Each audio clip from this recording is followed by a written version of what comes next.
ल रोयल इनफिल्डको सबैभन्दा luxury bike meteor त्यही माथि 2025 मोडलको हाम्रो द बाइक सब बुटलमा अपडेट भइसकेको छ है।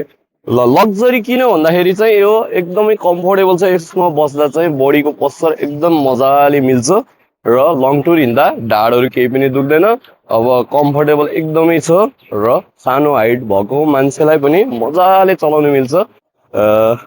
2025 मोडलको बाइक हो, स्क्र्याचहरू केही पनि छैन, टायरहरू पनि अगाडि पछाडि दुवै न्यूनै छ। अब यसको रनिङ चाहिँ जेनुन 12,246 किलोमिटर छ र यो बाइक लिने बेलामा चाहिँ फुल सर्भिसिङ, न्यू हेलमेट साथसाथै इन्जिनको वारेन्टी सहित आउँछ र यसको प्राइस चाहिँ नयाँको 6 लाख प्लस नै छ र यो बाइक लिने भए चाहिँ तपाईँलाई हामीले 4,80,000मा हामीले सबै गरेर दिनेछौँ र यो बाइक लिने भए चाहिँ हाम्रो द बाइक सब बुटलमा चाँडोभन्दा चाँडो कन्ट्याक्ट गर्नु होला।